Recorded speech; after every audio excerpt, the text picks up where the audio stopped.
Welcome to another video quick cast with Casting Nets, and this is our last in the series of what to do in evangelization. This one really is the capstone. It could really be the foundation of effective evangelization, but it is also the capstone of evangelization, and that is love, or the theological virtue of love.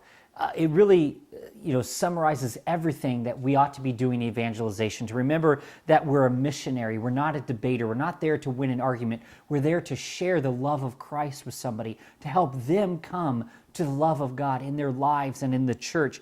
That we are there to simply explain and evangelize, to propose something to them, which is the love of God. And we must have charity in all times. I know in many discussions that I've had with family or with friends, it can become heated, it can become debated, but we must have charity at all times. It's as 1 Corinthians 13 says, love never fails. And I really do believe that if love will accomplish and conquer all.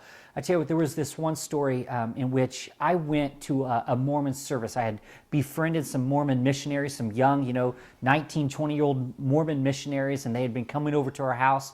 And we went to one of their services. And in this service, we sat down for a little catechetical presentation that they were doing for introduction courses. And there was a lady at this table. It was myself, my Mormon missionaries, some leaders of the Mormon church, and then this lady. And I would say that she was somebody who I would describe as socially marginalized.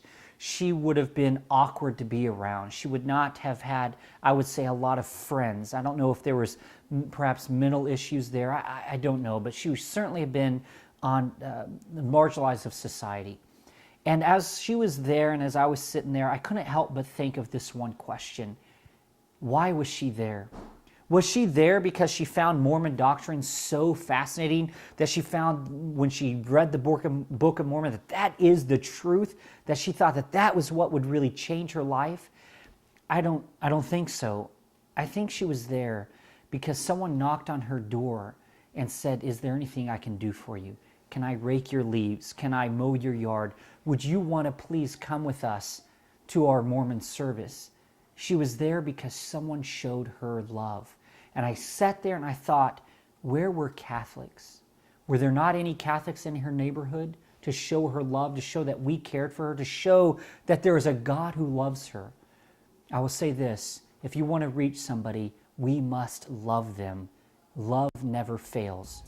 You can get more information about evangelization at castingnetsonline.com.